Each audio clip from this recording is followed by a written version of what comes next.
Maximum నేను ఎక్కడికి వెళ్ళినా కూడా కొన్ని పోలీస్ స్టేషన్స్ కానీ సబ్ జైల్స్ కానీ అక్కడ సెంట్రల్ జైల్స్ కానీ విజిట్ చేయడం మాకు అలవాటు. దానిలో భాగంగానే ఈరోజు తిరుపతి వచ్చిన తర్వాత తిరుపతి సబ్ జైలు కూడా ఈరోజు విజిట్ చేయడం జరిగింది. ఎందుకంటే పర్టికులర్గా తిరుపతి సబ్ జైలుకి రావడానికి గల బలమైన కారణం ఏంటంటే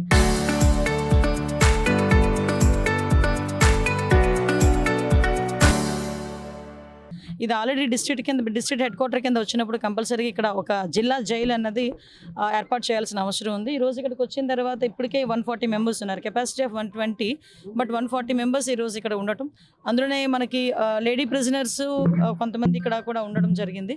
అయితే వీళ్ళకి ఒక సపోర్టివ్గా కంపల్సరీగా ఒక మంచి జైలు మనం ఇక్కడ కన్స్ట్రక్ట్ చేయాల్సిన అవసరం ఉంది.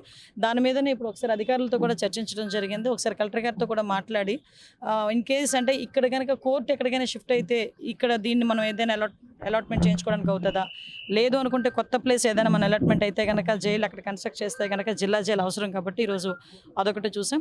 ఈరోజు ఖైదీల భద్రత ఒకటి మా బాధ్యత కింద తీసుకుంటున్నాం. దానిలో భాగంగానే సుమారుగా ఈ చిన్న 70 సెంట్స్ అన్నారు నాతో పాటు, ఈ విస్తీర్ణం అంతా కూడా 70 సెంట్స్, అందులోనే దగ్గర 26 నుంచి 30 సీసీటీవీ కెమెరాస్ పెట్టుకొని కంటిన్యూ మానిటర్ చేసుకొని ఎక్కడా కూడా వాళ్ళకి ఎటువంటి ఇబ్బంది కలగకుండా చూసుకోవాలి. అట్ ద సేమ్ టైం వాళ్ళు కూడా ఒక పరివర్తన రావాలి. నేను ఇందాకే లోపలికి వెళ్ళినప్పుడు చెప్పాను ఒక మాట, హాస్పిటల్కి జైలుకి వచ్చిన తర్వాత మళ్ళీ రావాలని కోరుకోకూడదు, గుడికి వెళ్తేనే మళ్ళీ వచ్చి దర్శనం చేసుకోవాలని కోరుకోవాలి. అంతే తప్పించి హాస్పిటల్కి వెళ్ళినా అదేవిధంగా జైలుకి వచ్చినా కూడా ఎట్టి పరిస్థితులు మళ్ళీ రావాలని కోరుకోకూడదు.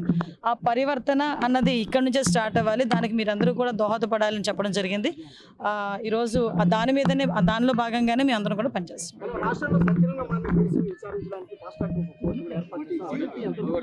యాక్చువల్గా ఇప్పుడు ఏదైనా సంచలనమైన కేసులు ఉన్నాయనుకోండి, దానికి ఆల్రెడీ ఫాస్ట్ ట్రాక్ కోర్ట్స్ ఉన్నాయి, ఆ కోర్టులు నడుస్తున్నాయి, ఆ కోర్టులో ఎక్కడ ఇబ్బంది లేదు. ఇన్ కేసు అంతకు మించి ఏదైనా ఉన్నాయనుకున్నా కూడా కొత్త స్పెషల్ కోర్టులు ఏర్పాటు చేయడానికి గవర్నమెంట్ సిద్ధంగా ఉంది. జైల్స్ అనేవి ఏంటంటే ఒక పరివర్తనకి రావడానికి ఒక మెయిన్ ప్లేసెస్ అండి. అందులోనే మీరు అబ్జర్వ్ చేసుకుంటే పోలీస్ డిపార్ట్మెంట్, జైలు సిబ్బంది రెండు కూడా వేరేగా ఉంటారు. జైలు సిబ్బంది ఎలా ఉంటారంటే వాళ్ళతోనే కొంచెం దగ్గరగా మాట్లాడుతూనే వాళ్ళు పరివర్తన రావడానికి నిత్యం ప్రయత్నం చేస్తూనే ఉంటారు. అంటే జైలు అనేది ఒక పరివర్తనకి ఒక కేంద్రాల కింద భావించాలి. అట్ సేమ్ టైం బయటకు వచ్చిన తర్వాత కూడా మళ్ళీ తిరిగి వెళ్ళకూడదు అన్న కాన్సెప్ట్లో ఉండాలి. దాని మీదనే పెరోల్ ఒకవేళ ఇచ్చి బయటకు వచ్చిన తర్వాత కూడా వాళ్ళ మీద మానిటర్, కానీ బెయిల్ మీద బయటకు వచ్చే వాళ్ళ హ్యాబిచువల్ అవ్వకుండా వాళ్ళ మీద మానిటర్ కూడా ఈరోజు మేము చేపడుతున్నాం.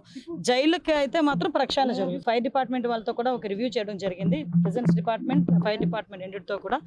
అందులో ఇలాంటి సిచ్యువేషన్స్ ఉన్న వాళ్ళ దగ్గర ఒక అవుట్ పోస్ట్ పెట్టి అక్కడ ఫైర్ ఇంజిన్స్ పెడుతున్నాం. ఏమంటే మీరు నమ్ముతారా, లాస్ట్ 5 సంవత్సరాల్లో ఒక్క ఫైర్ ఇంజిన్ కూడా కొన్న పాపాన పోలే. కానీ మేము వచ్చిన తర్వాత 270 కోట్ల రూపాయలు పెట్టి ఒక్క ఫైర్ డిపార్ట్మెంట్లోనే ఈ ఫైర్ టెండర్స్ కానీ ఆ ఎక్విప్మెంట్ కానీ అన్నీ కూడా మేము పర్చేస్ చేసుకుంటున్నాం. మొదటి విడతలో భాగంగా వచ్చిన ఫైర్ ఇంజిన్స్ అని గౌరవ ముఖ్యమంత్రి గారే ప్రారంభం చేశారు. కాబట్టి ఎక్కడా కూడా ఫైర్ ఇంజిన్స్ కానీ ఫైర్ టెండర్ వెహికల్స్ కానీ లేవు అనడానికి లేదు. అవుట్ పోస్టులు పెట్టైనా జనాలకు ఇబ్బంది లేకుండా చూసుకునే బాధ్యత అయితే తీసుకున్నారు.